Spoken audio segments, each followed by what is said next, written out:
Hi అండి, అందరికీ నమస్తే. వెల్కమ్ టు మై ఛానల్ మనపల్లె రుచి.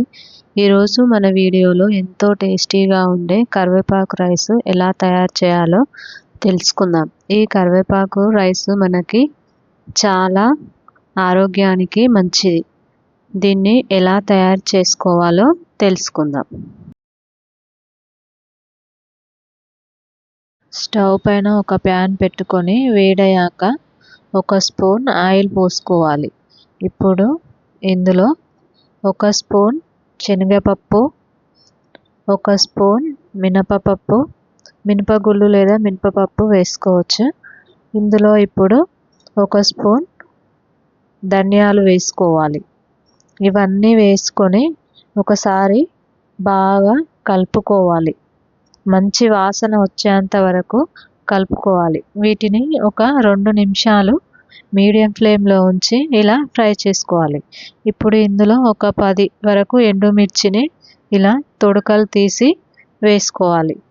లాస్ట్లో కొద్దిగా ఒక చిన్న స్పూన్ జీలకర్ర, అలాగే 5-6 వెల్లుల్లి రెబ్బలు ఇలా పొట్టు తీసి వేసుకోవాలి. వీటి ఒక నిమిషం పాటు లో ఫ్లేమ్లో ఫ్రై చేసుకోవాలి. ఇప్పుడు లాస్ట్లో కొద్దిగా పసుపు యాడ్ చేసుకొని కలుపుకొని స్టవ్ ఆఫ్ చేసి వేరే ప్లేట్లోకి తీసుకోవాలి.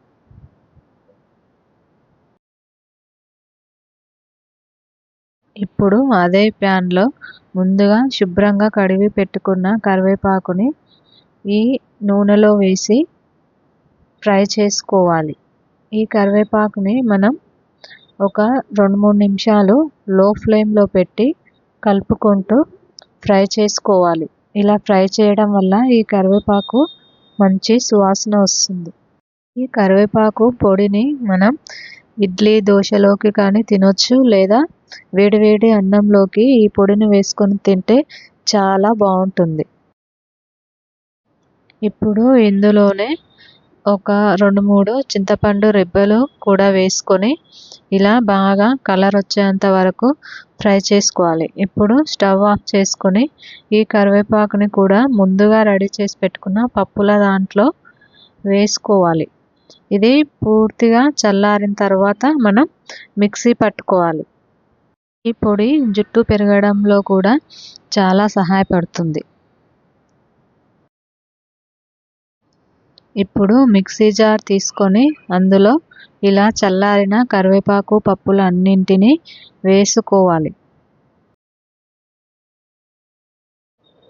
లాస్ట్లో కొద్దిగా రుచికి సరిపడా ఉప్పు వేసుకోవాలి. ఒక చిన్న స్పూన్ ఉప్పు సరిపోతుంది.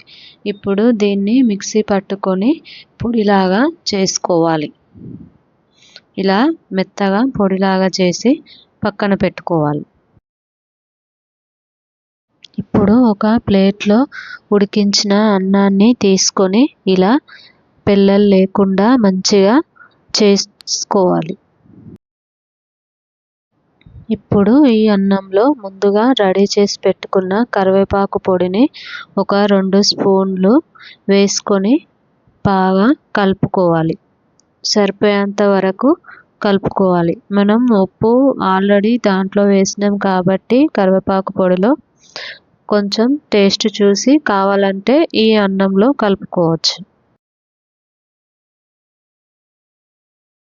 ఇప్పుడు స్టవ్ పైన ప్యాన్ పెట్టుకొని ఒక స్పూన్ ఆయిల్ వేసుకోవాలి. ఇందులో ఒక చిన్న స్పూన్ జీలకర్ర, 1/2 స్పూన్ ఆవాలు, అలాగే ఒక చిన్న స్పూన్ నువ్వులు,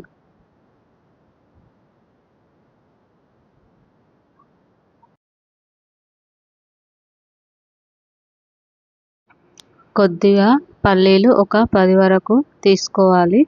అలాగే కొంచెం కరివేపాకు వేసుకొని 1 నిమిషం ఫ్రై చేసుకొని స్టవ్ ఆఫ్ చేసుకోవాలి.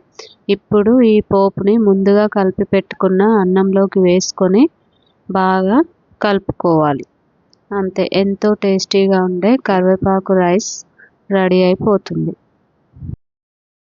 చూసారుగా ఫ్రెండ్స్, ఎంతో ఈజీగా టేస్టీగా ఉండే కరివేపాకు రైస్ ఎలా తయారు చేయాలో తెలుసుకున్నారు కదా. మీకు కనుక ఈ వీడియో నచ్చినట్లయితే లైక్ చేయండి, షేర్ చేయండి, కామెంట్ చేయండి.